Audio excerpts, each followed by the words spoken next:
a.m. A-Try Media, ang himpilan ng bawat Pilipino. This program is brought to you by A-Try Media Pro Incorporated.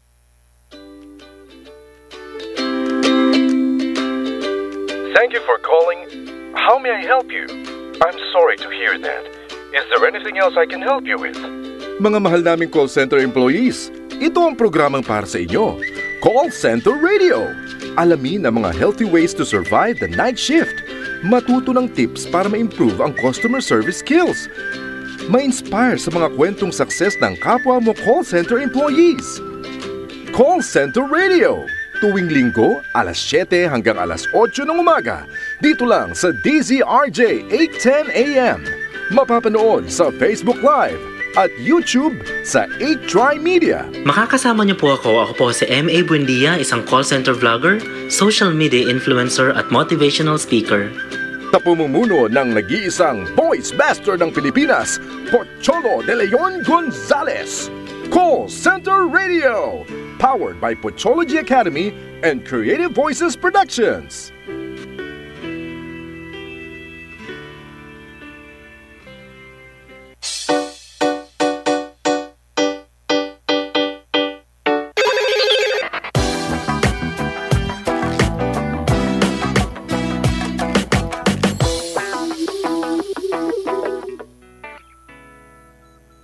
Good morning Philippines and welcome to another episode of Call Center Radio. Magkasama po tayo sa isang oras na naman ng inspiration, motivation, and empowerment na hatid sa inyo ng inyong mga ka-teammates sa BPO.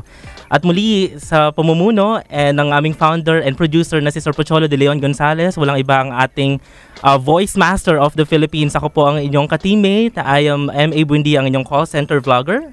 Hello, hi, good morning everyone. Okay. Is it on? Okay, well anyway, makakasama po natin ngayon of course si Frank Rizzo, ang aking co-host, and si Tanya Sempron po, ang aking co-host, ay nasa Mindoro ngayon. Hi girl, good morning. Siya ay nagbabakasyon, so ayan, huling hirit sa tag-init sa atin. Yeah, she is actually tuned in. Yeah. Intro ka na, girl. Yep, hello, hi, good morning everyone. Ako pa rin ang inyong events host ka-teammate, the terrific host Frank Rizzo. Good Sunday morning mga ka-teammates. Hello, good morning. Ayan, natutuwa ako kasi may araw na. Kasi di ba parang weekend, and then simula nung Saturday, Friday, actually nag-uulan. Super basa. And then tutuwa lang ako kasi it's a very beautiful Sunday, and then marami tayong celebrate this month actually, di ba? Independence Day, we have Father's Day, ano pa, LGBT Pride Month. So ayun, mapapansin nyo yung may mga theme ang mga suot today. Pero ang topic natin ay walang kinalaman sa kung ano man yung event na meron ngayon. So ngayon, pag-uusapan po natin mga ka-teammates ang mga buhay working students sa BPO. So kung yung mga nagbabalak dyan na mag-work habang nag-aaral sila, o kaya naman yung mga nag-work na gusto nila na ipagpatuloy yung studies nila, or kaya naman mag-aral sila ulit ng ibang course or learn another language or probably kahit ano, pwede nyo pong ituloy pa rin yan, di ba? Why not? Kasi marami naman opportunities talaga sa BPO. Yes, that is correct. And if you find our topic interesting, you can text or call us to our text line 0939-914-3988. And you can also call our hotline number, that's 412-0288 or 997-7589. We are also live over DZRJ 810 AM at maaari nyo rin kaming mapanood via online streaming. Pumunta lamang sa aming website, Facebook page at YouTube channel. That's www.atrymedia.com, facebook.com/atrymedia, Twitter, Instagram, and YouTube channel at atrymedia. Wow, so wala pong choice kundi wala kayong excuse na hindi kami mapakinggan kasi we are actually on every platform. Yes, that is correct. And it's so simple. Napakadaling tandaan po ng link. Correct. Magpapasalamat din tayo sa ating mga station managers, kay Sir Nestor Doria at Miss Kay Dasser sa inyong pagtitiwala. Good morning. Of course, this program is made possible by Pochology Academy, inspiring greatness, excellence, and success, and of course, the Creative Voices Productions. Okay, so today is a very special episode. Sabi ko nga kasi meron tayong dalawang guests. Sila yung nagpapatunay na wala imposible as long as may tiyaga. Okay, pwede nyo pagsabayin yung studies and yung work or kung ano man yung mga gusto nyo gawing mga hobbies ninyo. Kasi yung iba kasi inisip nila, di ba, pa nagtatrabaho na parang that's it, wala ka nang iba magagawa. Pero it's all about learning to manage your time, I guess. They will share more of their stories and yung mga struggles, yung mga challenges para yung mga interested din na mag-venture dun sa ganung, 'di ba? May course ka ba na parang may gusto ko bang pag-aralan pa? Yep, I am actually planning to take up a master's as well. Yeah, 'di ba? So, without further ado, let me just go ahead and introduce our first guest. Okay, he is an HR services team lead and he's been in the BPO industry for 7 years. He also studied Bachelor of Arts in Philosophy and is currently taking up a Juris Doctor degree in PUP College of Law. Wow, diba? Please welcome Mr. Alex De La Vega. Yay! Welcome to the show! Hi, good morning.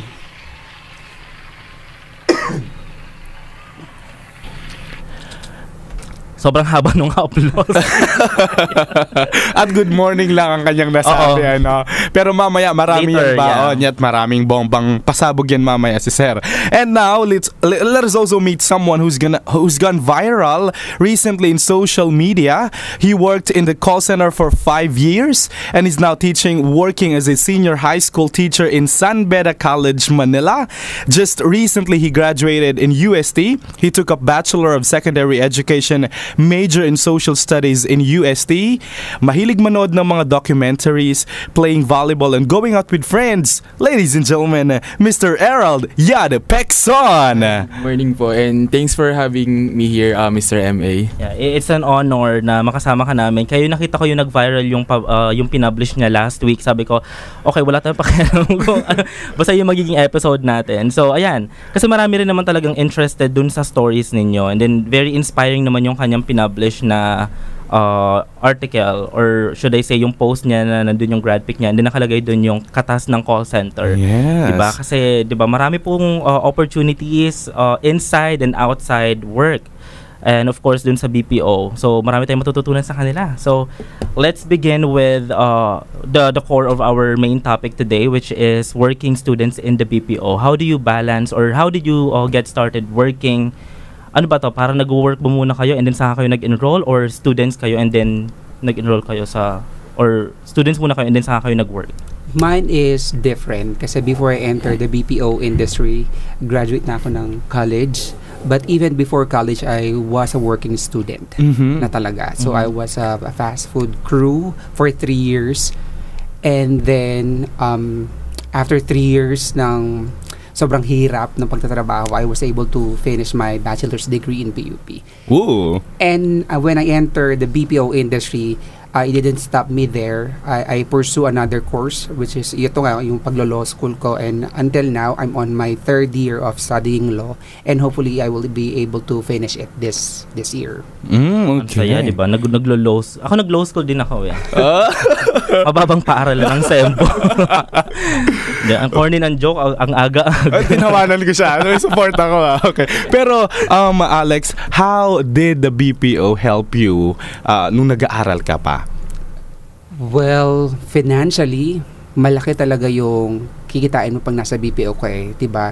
Kung sa local company mo lang siya, hindi ko kaya masuportahan yung family needs ko at the same time yung pag-aaral ko without the BPO industry. I think that's one help na provide ng BPO. Wow, we've been saying that sa napakaraming episode. It pays the bills, baby. It supports our family and all that. Yun naman talaga yung motivation normally, extrinsic, di ba? Monetary or yung mga, financial. Pero of course, yung mga intrinsic motivation din, like yung matututo ka ng mga com skills, ma-enhance yung personality mo, magiging confident ka when it comes to speaking, di ba? Ano yung mga natutunan mo sa BPO na na-apply mo yung nag-aaral ka pa sa student dun sa college?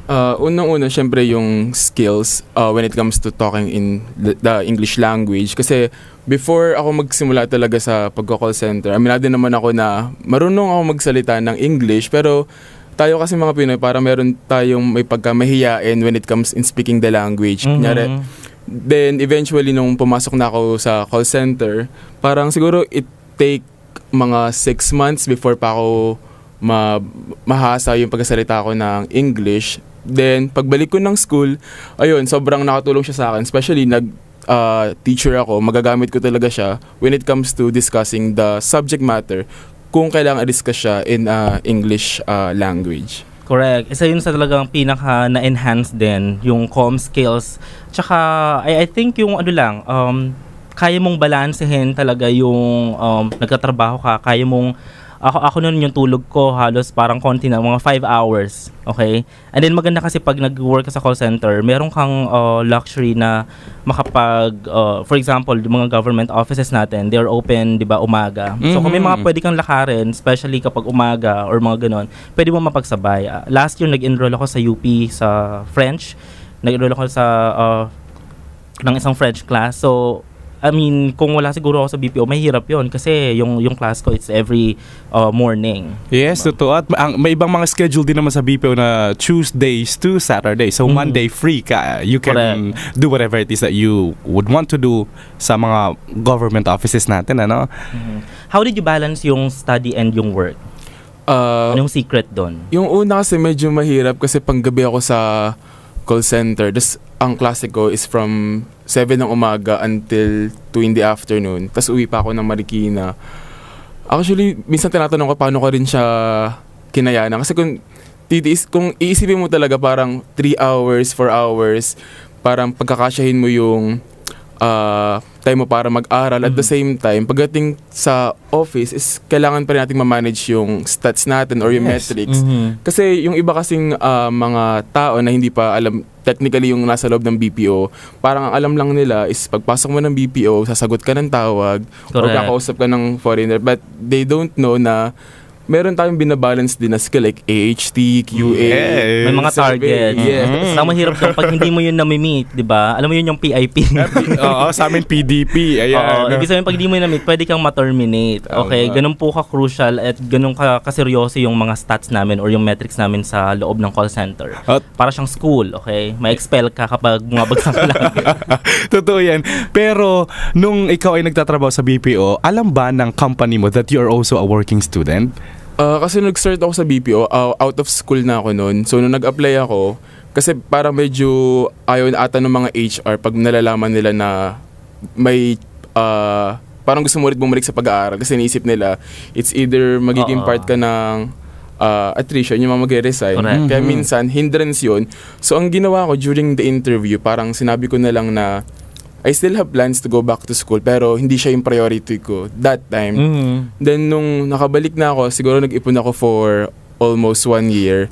Nagpaalam naman ako sa TL ko na magbabalik na ako ng school. So ang ginawa niya, kasi parang naging magko-conflict yung schedule. Kahit ayaw niya man akong bitawan sa part of her team, ang ginawa niya is nilipat niya na lang ako ng team na which is panggabi. Then ayun, sa una mahirap, to be honest, kasi after mo magtrabaho, pupunta ka na ng school, tapos minsan wala ka ng ligo kasi 2 hours lang yung interval galing sa office, then papuntang school. Tapos pagdating ko sa school, syempre, antok ka na. Minsan di ko na rin naiintindihan yung mga tinuturo ng mga professors. So sa unang SEM na pumasok ako ng working student, medyo nakaka-disappoint sa sarili kasi parang lahat ng grades ko is parang stressed. Medyo na-feel bad ako noon kasi nga parang ganun pala yung pakiramdam pag pinag-aaral mo yung sarili mo. As at the same time, ang baba nung score na or yung mga grades na nakukuha mo. So, ang ginawa ko siyang motivation instead na ma-down ako na ay tigil ko na lang to, parang nagsasayang lang yung pera ko sa pag-aaral eh. Then, the following semesters, ayun na, para medyo na-manage ko na kailangan ganito yung gawin ko. Medyo umiwas muna syempre sa mga gala ng tropa or pag may mga team building. Correct. Yung talaga yung mga isa-sacrifice mo eh. Let's talk to Alex naman regarding kung paano mo binalance yung study. Kasi yung sa'yo mahirap eh. Maraming minimemorize pag nasa College of Law. Oo, yung mga libro nila, ang kakapal. Para ka lang nag-nursing din noon, di ba? Ang dami mong minimemorize mga bata. So, how did you make it? Well, actually, I agree with him na meron bang secret formula? Paano ba namin nakakaya? Well, yung sa akin kasi isang matinding pagpaplano yan, yung kailangan. Dapat efficient yung pagpaplano mo. na eto meron kang work at the same time meron kang studies. So sa trabaho dapat nakafocus ka lang. And then paglabas mo sa trabaho, dapat nakafocus ka naman sa pag-aaral mo. So hindi mo dapat dinadala yung trabaho mo sa labas. At the same time, hindi mo dapat dinadala yung pag-aaral mo sa loob ng school. Yung mga nagpiprint ka na doon ng mga thesis mo, diba? Time management it is. Pero balikan ko lang, Eme, ang sinabi ni Yad, na sa kanyang company dati parang ayaw nung nagtatrabaho at the same time nag-aaral. Correct. Kasi there are also other companies, a lot I know, na supportive kapag ka nag-aaral yung kanilang mga agents. Like, meron ako dating ahente na nag-start siya sa amin, working student, tapos graduate siya, ngayon Salesforce manager na siya at nakapagpaaral pa siya ng kapatid niya. Yeah, alam ko sa amin may program din na gano'n. Parang pwede kang mag-adjust ng schedule mo or ng shift mo. I think depende siya sa manager mo rin. Ganon, kung very considerate or dun sa project na nandun ka. Kasi kung super like 24/7 siya, of course hindi nga nila afford yun na lagi ka na lang late or absent o kaya half day o kaya naman lagi ka naka-VL kasi may mga events sa school. So for me, mas madali siguro yun na mag-work, para mag-enroll ka na employee ka na, and then at least siguro tenure ka na or regular employee ka na, mas madali na mag-request ng ganon. Kasi alala ko dati nung nasa college ako, nag-apply ako sa 2 BPO company because I'm trying to become like a self-supporting student. Gusto ko sana na mag-work din, pero nireject nga ako kasi nga gusto nga nila full-time employees. Ayaw nila yung mga part-time or yung mga OJT. Kaya marami nagtatanong sa akin din, parang paano po mag-work sa call center kahit po nag-aaral ka pa? Sinasabi ko lang sa kanila, normally they don't accept students pa. Kahit pa sabihin mo na maluwag naman na yung units mo pag mga 3rd year or 4th year college na, di ba? Parang thesis na lang yun and then Pero ayun nga, yun mahirap. So today, isa rin sa pag-usapan natin kung ano pa yung mga na-apply ninyo dun sa pag-aaral ninyo, na mga natutunan ninyo dun sa trabaho ninyo, which is sa call center or sa BPO. Of course, patience. Kasi parang halos same lang din yung environment. Diba? Let's talk to Yad. Ayun nga, pagdating ko sa call center, parang ang idea ko lang kasi, inisip ko lagi, parang order taking lang to pagkatawag ka sa mga fast food. Parang, hello ka lang ng hello sa mga customer mo. Yun ang misconception nga nila. Yes. Pagdating ko doon, parang nagulat ako, kailangan mong kamustahin yung customer mo. Parang tayong Pinoy, hindi kasi tayo sanay rapport. Hindi natin kakilala, which is sa Western countries, is parang common sa kanila na to build rapport kahit sa mga nakakasalubong mo lang. So, nagamit ko siya kasi pag kunyari, for example, kasi irregular student ako, then as a irregular student, syempre, iba-iba yung klaseng pinapasukan ko. Parang nagamit ko yung pagiging call center agent ko para makapag-communicate with my other blockmates. At the same time, mahirap kasi pag irregular ka, tapos hindi mo pa close yung mga blockmates mo. Ang magiging problema dun is, what if may special announcement yung professor na hindi mo malalaman? At least, kung close ka sa mga blockmates mo, magkakaroon ka ng communication sa kanila, as malalaman mo rin if mga walang klase. At the same time, yung patience nga na sinasabi nila na parang kasi sa call center sa BPO, kahit ano pang pagmumura ng customer mo, kahit anong gawing sabihin nila, wala tayong magagawa kundi mag-sorry or intindihin sila. Feeling ko na-apply ko din naman siya, especially nag-OJT ako. Syempre may mga ibang estudyante na mahirap pasunurin, pero kailangan mo lang intindihin talaga. Isipin ko ng customer ko to. Kailangan may metrics din akong sinusunod. Kasi you're now currently teaching sa San Beda, right? Wow. So, the difference is hindi na over the phone yung kanyang customers, face-to-face na kayo. Diba? Ano yung pinaka-challenging sa pagiging isang teacher? Sa pagiging teacher, syempre yung pag-prepare mo ng lesson plan. Tapos syempre araran mo din yung lesson na ituturo mo. Tapos pag sinabay mo pa siya sa call center, mas dagdag, hirap siya. Pero pag na-motivate mo naman yung sarili mo na kailangan mong gawin to, hindi lang naman para sa'yo, kundi para sa family mo, feeling ko walang masyadong magiging mahirap eh. Parang kailangan lang enjoyin mo yung pagiging teacher mo or yung pagiging student mo. At the same time, enjoyin din natin yung trabaho natin sa BPO. Right. How about you, Alex? How did you... what are the things that you were able to apply sa pag-aaral mo? Siguro yung pag-build ko ng connection with my teammates na rin. Kasi di ba sa BPO, ang laki ng industry na yan. Sa isang team, ang dami mong mga kasalamuha. So, sa law school, ang ginagawa ko is, may mga times na hindi talaga ako nakaka-attend ng klase. May mga times na kulang ako ng resources. So, what I did, I build good relationship with my schoolmates, hindi not necessarily na classmate ko sila from first year to second year. Kasi, meron akong mga materials na makukuha sa kanila na will be beneficial. Correct. And at the same time, free.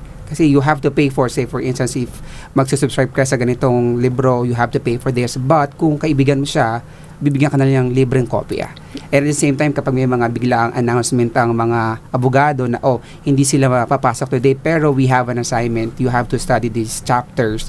So yun, may advantage ka na kasi meron ka ng somehow mata dun sa loob ng law school. Yeah.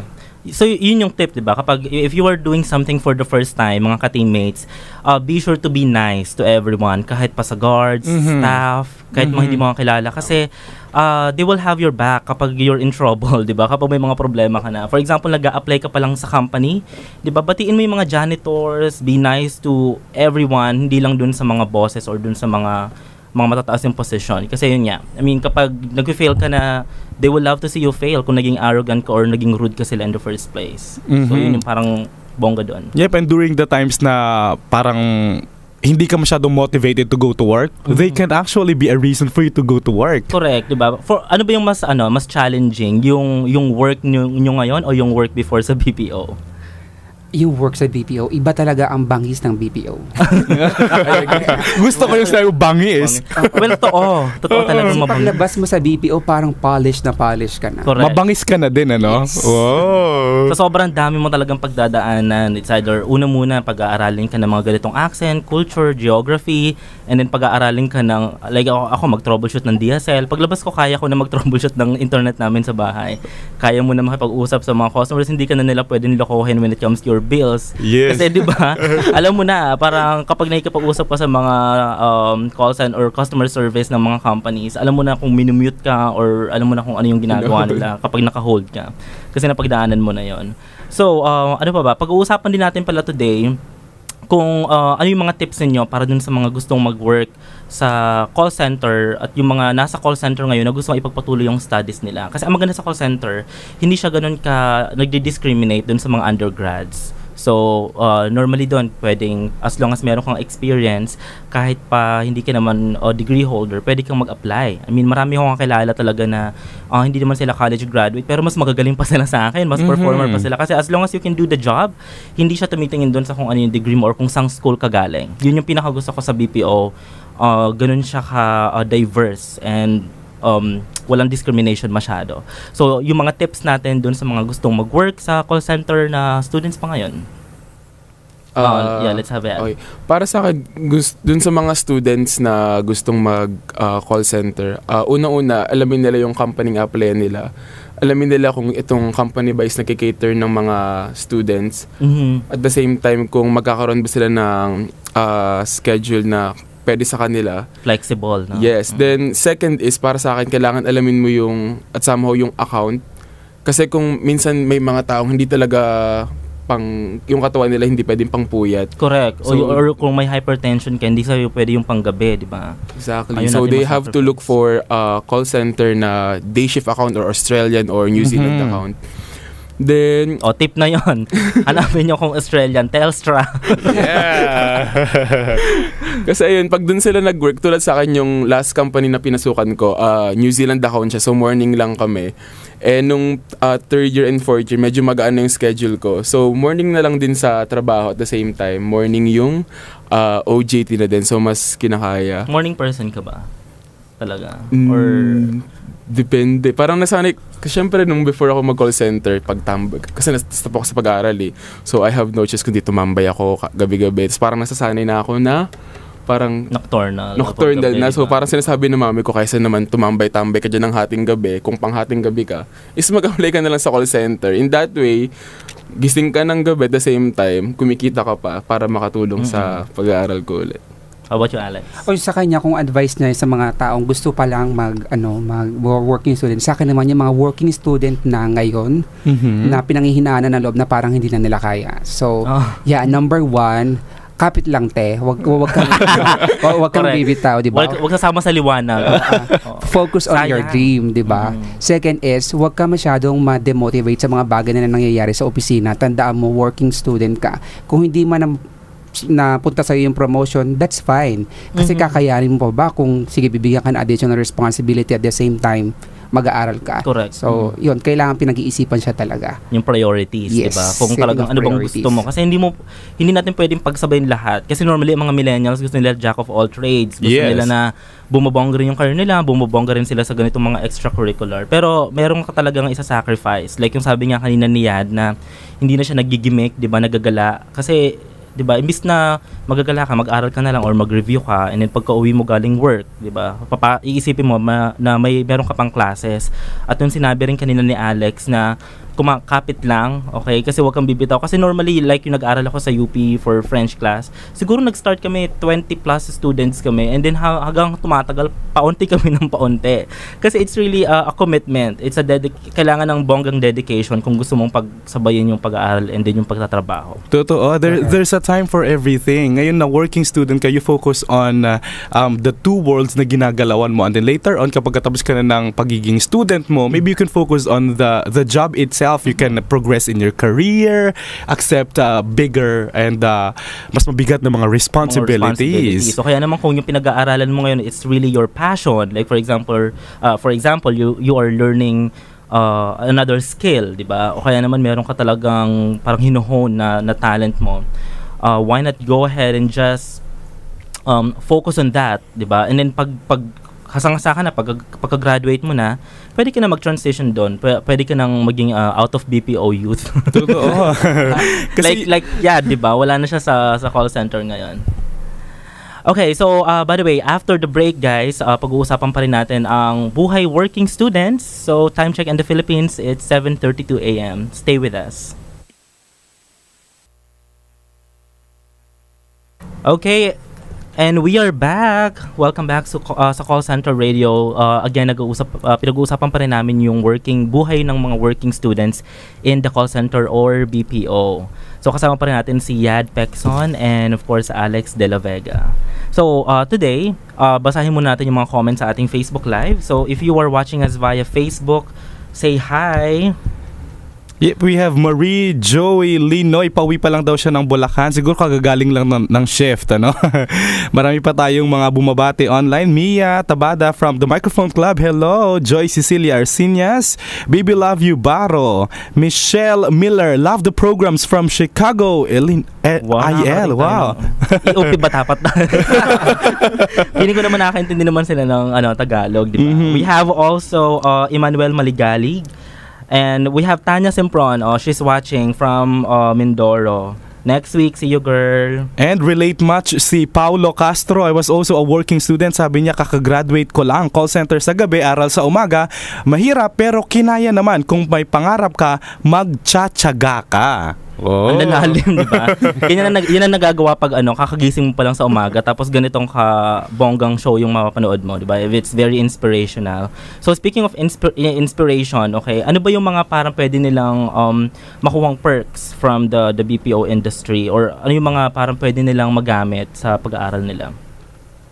Yeah, go ahead, Yad. Okay, so una, yung perks na makukuha natin sa BPO, una, is para sa akin ito yung is yung health card. Correct. Yes. Pag kinumpare mo siya, compare sa other, hindi naman ng stereotype ng trabaho, pero pag inano mo talaga yung health card ng mga bawat BPO companies, talagang competitive sila. Then minsan may mga company pa na nag-o-offer na kahit hindi ka pa regular, is binibigyan ka na ng health card at the same time. Day one. Dependent mo pa yung parents mo or yung kapatid mo. So feeling ko yun kasi yung pinaka maganda pag nasa BPO ka, you're getting more than what you need. And at the same time, syempre yung sahod na, let's be honest naman, na mas malaki siya compare sa other industry na nandito sa Pilipinas. So, marami talaga na natutulungan para sa akin. Sa pamilya ko nakapagbigay din ako at somehow, especially sa sarili ko, is na bibili ko yung mga kailangan ko sa school at the same time yung tuition na kasi medyo may kamahalan din sa school. So, ayun talaga yung pinaka nakatulong sa akin para makapagbalik sa pag-aaral ko. Yes, totoo yung HMO Day 1 pa lang binibigay na yan ng ibang companies. Like sa company ko, 500,000 ang limit namin sa HMO namin. Ano to, per sickness per year ba yan? Ano na yun? Buong taon na yan. Hindi naman siya per sickness per year. Pero 500 ang limit namin per year. Diba? Saan mo kukunin yun kapag nagkasakit kunyari yung kapatid mo, yung nanay mo, diba? Correct. Let's have Alex. Well, perks of working in a BPO industry, well, nasabi ko kanina, when it comes to money, malaki ang pera sa BPO. That's number one. Nasabi niya lahat, magandang HMO,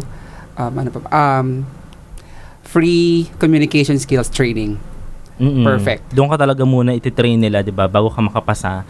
And then of course, yung discipline na kapag, 'di ba, first break 15 minutes lang, 15 minutes lang talaga yun. 1 hour lang yung lunch, 1 hour lang talaga yung lunch. Or else kasunod mo na yung team lead mo. Kaya mga workforce, 'di ba, tatawag na yan, log in na.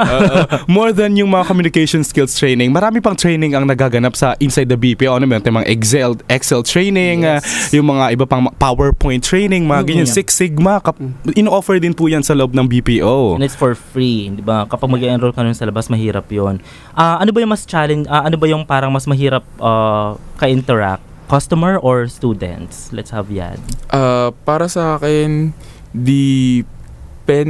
For example, pag sa customer, pag dumating na yung araw na nare-release na yung mga bill nila, syempre may mga customer dyan na magrereklamo kahit simpleng bill lang. Minsan ang problema kasi sa mga customer is hindi nila check yung bills nila hanggang dulo. So, ang gagawin nila, pag nakita agad nila na ito yung breakdown, instead na aralin muna nila bakit ganito yung bill ko, is tatawag na agad sila sa atin, then magraran sila kung ano nasabihin sa'yo.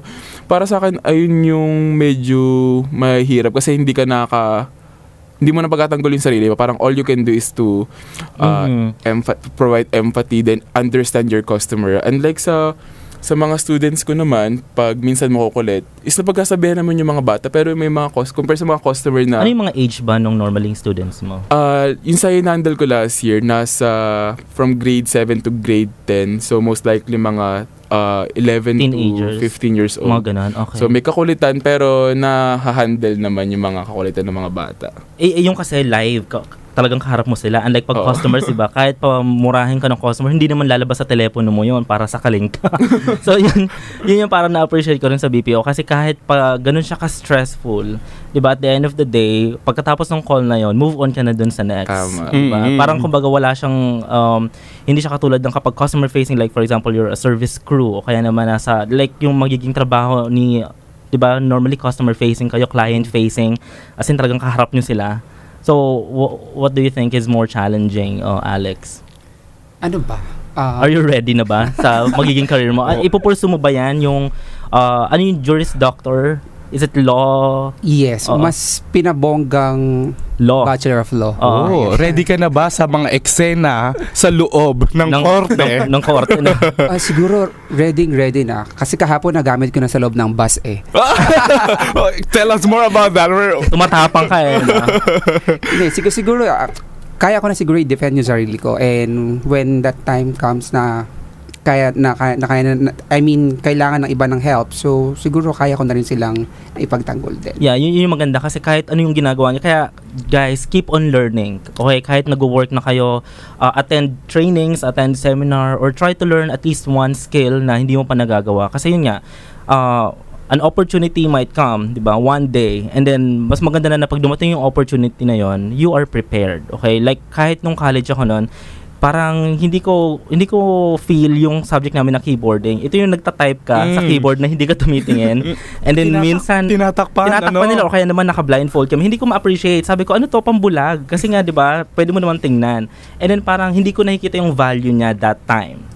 3 units yun ng college eh. Pero yung nag-work na ako, na-master ko na siya, alam ko yung Mavis Beacon yung ginagamit namin na software noon. And then nakakapag calls na ako na hindi ako tumitingin sa keyboard and ang bilis ko mag-type and then mas nakakapag-multitask ka. Doon ko na-appreciate yon yung subject namin ng keyboarding. Kasi bonggang skills nga pala siya. So, yun din, try learning a new language or sport, di ba? You wouldn't know kung ano talaga yung magiging passion mo or kung ano talaga yung gusto mong gawin unless you try different things. Diba? Totoo yan. By the way, ang ang call center radio po ay hatid sa inyo ng Pochology Academy, which is headed by the one and only voice master of the Philippines, Sir Pocholo de Leon Gonzalez. So later on, we will be playing the Pochologist video episode 5. It's a series of inspirational video created by Sir Choi. So, Frank. Yep, and we are also live simulcast at DYME Masbate, Explore TV Channel 17 Field Products, Cable TV Butuan, 107.1 Power FM Puerto Princesa Palawan, and 97.1 Wow FM Rojas Northern Palawan. Alam mo, may nag-check ako ng online streaming natin sa Facebook. Ang daming nakaka-relate sa topic natin ngayon. Ang iba naman. Kasi even sa law school, ang daming working student niya. Siguro mga 95 to 98% ng students are working. Ay, kasi mahirap siyang i-finance, 'di ba? Kung iaasa mo siya. And then normally kapag ganun yung course mo, kailangan talaga doon matatag na yung loob mo. For me, hindi ko yung kukunin yung mag-aaral pa lang ako. At saka hindi ka naman full shift sa school. No, minsan 4 hours lang ang pasok mo isang araw, ganyan. So the rest of the day pwede mong i-spend working. Kaya mo siya i-manage. Yes. Saya, 'di ba? Kapag ano pa ba yung mga normally na encounter yung problems sa kung ano yung ginagawa ninyo ngayon, which is parang similar lang din yung mga na-experience ninyong nagtatrabaho pa kayo sa BPO? For now, kasi kakastart ko lang dun sa pinagtatrabahoan kong school. So, di ko pa masyadong masabi na ano yung parang similarities niya when it comes to challenges. May ano rin ba? May parang may stats din ba yung mga teachers? Or yes pa. Parang usually kasi ang pinaka-importante, especially sa coordinator mo, is makapagpasa ka ng deadline on time. Kasi medyo nakakaya kung as a teacher, ikaw mismo sarili mo, hindi mo ma-manage yung sarili mo na kailangan ipasa. Ano yung ipapasa? Yung mga lesson plans, mga grades ng mga bata. Okay. And feeling ko nakatulong yung call center na ma-manage ko siya. Kasi nga 'di ba, as a call center, like what I've said earlier, na madami tayong minamanage na stats bukod sa AHT na hindi kasi alam ng mga hindi pa nakakapag-work sa BPO. Then, ako laging challenge ko kasi nung nasa previous company pa ako is lagi ako nasa PIP. Kasi parang pag minsan, especially nung graduating na ako, parang nawawala na ako sa focus na ang laging problema ko is nadadala ko yung problema ko personally, at the same time yung problema sa OJT, yung finance, tas yung klase mo sa trabaho. So minsan parang yung TL mo nagagalit na. Hindi naman sila nagagalit. Siyempre, they understand concerned naman na concerned din sila sa business. Diba? May personal kang ginagawa. Concerned din sila dun sa staff. At madagdag ko, siyempre importante yung attendance mo. Bilang teacher, hindi pwedeng umabsent. Nako, sa BPO, attendance kailangan perfect tayo dyan. Correct. Tsaka yung mga tardiness, isa yan sa mga pinaka-problema. Tumatawa siya. Kung nakikinig ko yung TL ko, kasi feel ko tatawa siya. Kasi before ako umalis sa previous company ko, medyo ang dami ko kasing absent, leave, na kasi graduating. So, kailangan kong puntahan, especially pag requirements for graduation. Thankful lang ako kasi sobrang understanding ng mga management sa pinasukan ko before. Ang tip ko lang sa mga working student na nasa BPO, if you have a schedule na, kung may program sa school na alam mong by next week, as much as possible, pag nabigay na siya agad sa'yo, is let your supervisor know or your manager, diba? Para alam nila na hindi na lang pagdating ng mag-a-absent ka na lang. Kasi syempre, hindi naman all the time intindihin ka ng manager na working student. Syempre, nandun ka pa din para magtrabaho. Yes. Yeah. So you have a different role in the office. So you have to really separate kung ano ba talaga yung role mo, kung nasan ka, di ba? Once you badge in, you should be all business and you're ready to go. Hindi ka naman pwedeng i-consider na lang nila every time, di ba, na absent ka. Especially si Alex na nag-work siya sa workforce, and then ano ba yung mga background mo nun sa marami na akong pinanggalingin after natin maging agent, naging workforce analyst ako, and then naging business intelligence lead, program coordinator. Ano yung pinaka problema ng mga nasa workforce? mahirap magbalanse ng need ng operation at the same time yung need ng mga ahente.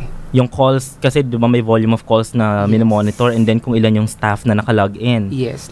Lalo pag ganyang umuulan, yung opisina na ganito, di ba?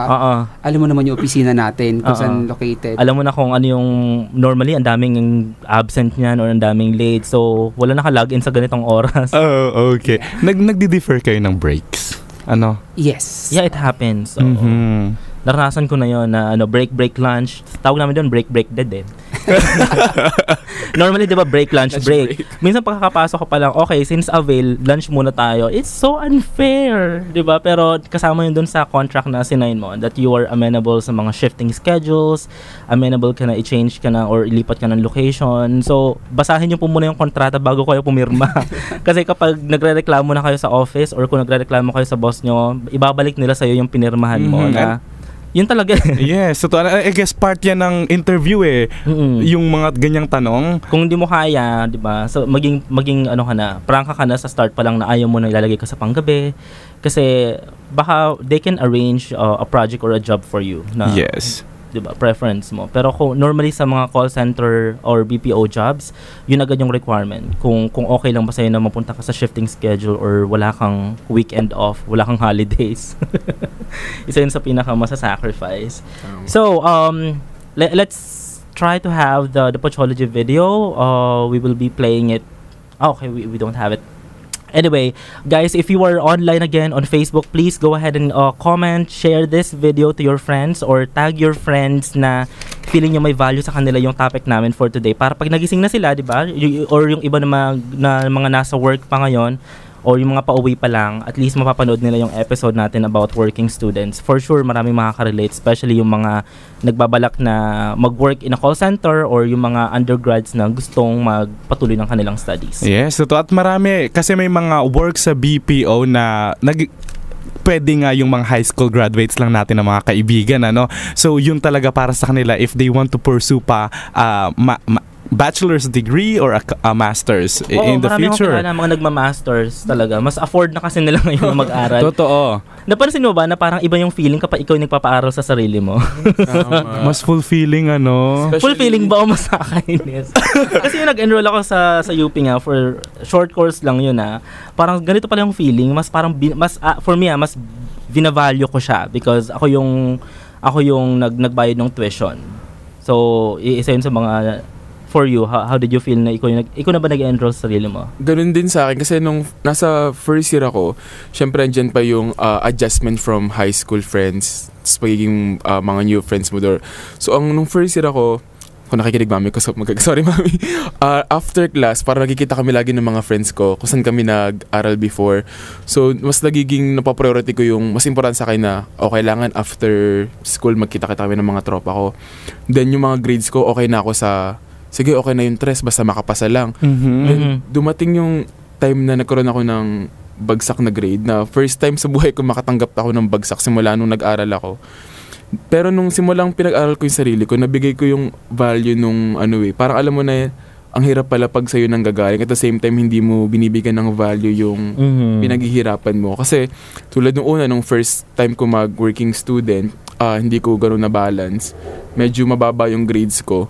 That time, dun lang ako na-disappoint na parang kailangan pala pag-igihan ko kasi nasasayang lang yung pera ko kung pumapasok ako para lang for the sake lang na matapos ko yung course ko, not thinking na may natututunan ba talaga ako. So ayun yung isa sa pinakamatututunan mo pag working student ka. Mas mabavalue mo yung education mo. At the same time, yung mga classmates mo na pag nalalaman nilang working student ka, tapos sila na para magkakaroon sila ng realization na dapat maging thankful ako kasi hindi ko kailangan magtrabaho. Kailangan mo appreciate yung binibigay ng parents you ko. become an instant inspiration to them. Exactly. Yun ang maganda, diba? Tsaka mapapansin mo pag nasa college ka na, hindi na siya katulad ng high school na para-parehas kayong bahay and school lang. Pag college na may mga kasama ka dyan na may mga family na or it's either may mga business o yun nga, may mga trabaho. So, hindi na ganun yung bonding ninyo. Lalo na siguro kung nasa grad school, kung nagmamasteral or nagdo-doctorate ka na, diba? Iba-iba ang pinanggalingan yan. iba. Tsaka, ikaw na nga yung nagbibigay ng allowance mo. So, talagang mapupush mo yung sarili mo na bumangon, maligo na pumunta sa school. Kasi sayang yung araw. Hindi ko nga maintindihan yung iba. Tinitake for granted nila yung studies na parents nila nagbayad ng pang tuition, di ba? So, yung mga estudyante dyan na nakikinig, take your job seriously, okay? Huwag niyo muna isipin kung ano yung magiging trabaho ninyo. Yung iba kasi gusto agad na mag-work na para makabili na ng sarili nilang iPhone, para makapagbakasyon. Pero kung pinag-aaral kayo, you are so lucky na afford, thank you so much. Kaya nagpapasalamat ako kasi ako ay pinag-aral ng aking kapatid. Maraming salamat, Ate Fair, for giving me always tuition nung nag-aaral pa ako hanggang sa nakapagtapos ako. BPO rin ba siya? At sa parents ko, my sister is a manager naman siya sa tawag doon, medrep, ganyan. Kasi marami sa BPO yung mga it's either breadwinners sila ng family or kaya naman mayroon silang sinusupport na sibling sa study. So, isang malaking tulong din yun kasi afford mo talaga na mag-support ng family members kasi nga sobrang laki ng sweldo. Hindi man sa sobrang laking sweldo may mag-expect kayo. Pero when we come back, okay, we have to pause for a break. When we come back, we will talk about other things na makakatulong dun sa mga gusto magtrabaho sa call center or yung mga nagtatrabaho na gusto pa rin mag-pursue ng studies nila, okay? So, time check in the Philippines, it's 7:52 a.m. Stay with us. Ito ang DZRJ 8:10 AM A-Try Media, ang himpilan ng bawat Pilipino. Teammates, nagbabalik pa rin tayo dito sa Call Center Radio and of course, ang topic pa rin natin ay buhay working student sa call center sa BPO. Na maraming nakaka-relate ngayon. Correct. Ang daming nagko-comment sa Facebook Live natin. Patingin natin sila. Yep, maraming salamat. Ang sabi dito ni Tom Watchon San Gabriel, a full-time student from FEU and a full-time CSR here. Mabuhay lahat ng working students! Correct, mabuhay. Bongga mo. Plus tayo. Banggitin ko lang din nagpapasalamat tayo syempre sa ating mga station manager sa pagtitiwalang binigay nila sa atin kung bakit meron tayong call center radio, kay Sir Nestor Doria at Miss Kay Dacer. At ang ating Facebook page MA na pumapalo na ngayon ng 7K likes. Thank you sa pag-likes and keep on sharing, guys. We are normally creating memes na relatable dun sa mga call center agents or mga nasa BPO. Gusto ko lang highlight si Miss Kay Dacer po, siya yung president ng A-Try Media and si Mr. Nestor Doria, siya yung program manager naman ng A-Try Media. Thank you so much po. Hindi pa tayo nagmi-meet pero ngayon pa lang super thankful na kami for the trust. Yes. So again, let's just summarize kung ano yung mga parang natutunan ninyo as a working student and then ano yung mga tips ninyo for those listeners or viewers natin na gusto na rin gawin yung ginagawa ninyo ngayon. Pursue kung ano yung gusto talaga nila. Alex? Well, para sa akin, sa mga, lahat naman tayo, may mga pangarap tayong gusto nating marating, di ba? So, sa mga humakbang na, sa mga working student na, lagi nyong iisipin na ipagpatuloy nyo ay on the prize lagi. Pag gigising kayo sa umaga, lagi nyong iisipin na ito yung gusto kong marating sa buhay. Kaya, dead mo na lang muna sa mga trials na napagdadaanan nyo kasi those are part and parcels. Kapag na-reach mo naman yan, sasabihin mo, worth it. Sa mga nanghihinaan ng loob na sasabihin nila sa sarili nila, baka hindi pa nila kaya, you'll never know until na dumating ka sa time na ihakbang mo yung paa mo papunta dun sa mga pangarap mo. Wow. Gustong-gusto ko yun. Masyado siyang patriotic. Tsaka deep. Tagalog, di ba? Kasi nga, Independence Day. Siguro yun lang yung naging related sa topic. Naka-red siya at naka-blue naman siya. Ako naman naka-LGBT flag outfit naman ako. Sa akin parang may mga blue-red. Blue-red. Yellow. Let's have Yad. Para sa mga working student dyan, kung napanghihinaan kayo ng loob, lagi nyo lang isipin na may plan si God para sa atin. Kung nahihirapan kayo, I'm pretty sure naman merong surprise si God after ng challenges. Kasi lahat naman naghihirap. Hindi pwedeng pagkagising mo one day, lahat ng pangarap mo nakamit mo na. Lahat kailangan pagsumikapan. Then sa mga panghinaan ng loob dyan, pray lang, then trust lang si God. Again, pray and hard work. Wow, diba? Isang oras na naman po ang nakalipas ng super inspirational, motivational na episode natin for today. I'm very happy to have you guys here. It's such an honor and it's a pleasure. Sana makabalik kayo for upcoming episodes pa ng Call Center Radio. So, keep on supporting us, guys, para mas marami pa kaming ma-inspire and ma-motivate. Yes. Gusto pa kayong batiin? Go ahead. Yep. Real quick lang, sa mga classmates ko sa PUP College of Law Community, magandang umaga sa inyong lahat. And sa family ko sa Bulacan and sa Antipolo, sa mga ka-work ko sa Accenture and sa mga ka-work ko ngayon sa Batangas, good morning. And binabati ko yung mga classmate ko sa University of Santo Tomas, especially sa Social Studies majors. Sana magkita-kita tayo before mag-board exam. Then binabati ko din yung mga co-faculty ko sa San Beda College Menjola for senior high school. Sa family ko, sa Marikina, and especially sa mga teammates ko din sa Teleperformance. I hope to see you guys soon para makapag-clearance din ako sa company. Pasalamatan mo rin yung mga nag-share ng post mo. Thank you din po sa lahat na nag-share ng post ko. And your mama is listening. Nag-comment siya, proud mama here, Erlisa Pexon. Nasa work si mami nung ginising na pa ako bago siya umalis. Then tumawag pa siya sa akin kung nakaalis na ba ako ng bahay. Ayaw niya kasi ako malate dito. And ayun mama, thank you. And lahat ng ginagawa ko is para sa kanila. Wow. Yan naman talaga yun, diba? By the way, I'll be attending a leadership training for supervisors on July 15. So that's going to be Coaching That Sticks. Just visit Go Up Events Management page on Facebook for more details. Of course, follow me on my social media, MA Buendia HD, and subscribe to my YouTube channel, MA Buendia. Yep, and you can also like my Instagram and official Facebook page account. That's Events Hosting by Frank Rizzo at That Terrific Host. At mamaya, nandun po ako sa Camp Aguinaldo for an event. So see you there, guys. Wow, o diba? Muli sa ngalan po ng aming founder and producer, walang iba kundi ang voice master of the Philippines, Sir Pocholo de Leon Gonzalez. Kami po ang inyong mga ka-teammates sa BPO. My name is MA Buendia. Ako po ang inyong call center vlogger. And I am the terrific host, Frank Rizzo. This is Call Center Radio. See you guys next week. Thank you. Take care. Ito ang DZRJ 810 AM H-Ry Media, ang himpilan ng bawat Pilipino. Narito ang mga programang siksik sa balita at impormasyon na buong